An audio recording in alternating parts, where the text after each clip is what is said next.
தமிழ்நாட்டுக்கு double engine Sarkar தேவை என்று பிரதமர் மோடி பேசியிருந்த நிலையில் டபுள் என்ஜின் எனும் டப்பா என்ஜின் தமிழ்நாட்டில் ஓடாது என்று முதலமைச்சர் மு க ஸ்டாலின் பதிலடி கொடுத்துள்ளார்.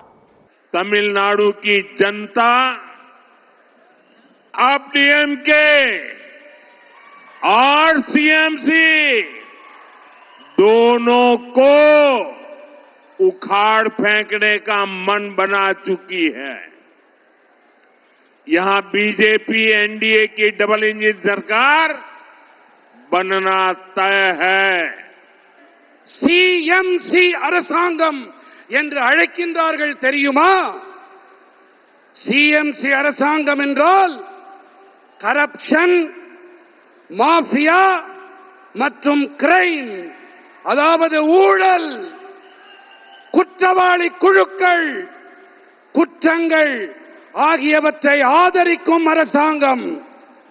தமிழ்நாட்டின் மக்கள் இப்போது திமுக மற்றும் சிஎம்சி இந்த இரண்டையுமே வேரடி மண்ணோடு கிள்ளி எறிய வேண்டும் என்று தீர்மானம் செய்து விட்டார்கள். இங்கே தமிழ்நாட்டிலே பிஜேபி என்டிஏவின் இரட்டை என்ஜின் அரசாங்கம் அமைவது உறுதியாகிவிட்டது. கடத்தப்பட்ட 11,311 கோடி ரூபாய் அளவிலான போதைப் பொருள் பிடிபட்டிருக்குன்னு ஒன்றிய அரசு தெரிவிச்சிருக்கு. அதுல பெரும்பாலானவை குஜராத் மற்றும் மகாராஷ்டிரா மாநில துறைமுகங்கள்ல தான் சிக்கி இருக்கு. இந்த மாநிலங்களை யார் ஆட்சி செய்யறாங்க? திமுகவா? இல்லையே, உங்க ஆட்சி தான் நடக்குது. டபுள் இன்ஜின் சொல்ற டப்பா இன்ஜின் தானே ஓடுதுங்க. இந்தியாவுக்குள்ள போதைப் பொருள் நுழைறதை தடுக்க வேண்டியது பிரதமர் மோடியோ உள்துறை அமைச்சர் அமித்ஷாவும் தான்.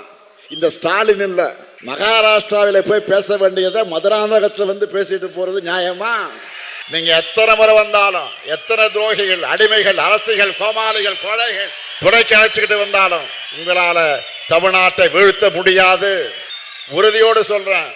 டபுள் என்ஜின் சொல்லி வடமாநில மக்களை ஏமாற்றி அவங்க வாழ்வாதாரத்தை அழிக்கிற உங்க டப்பா இன்ஜின் தமிழ்நாட்டில் ஓடவே ஓடாது.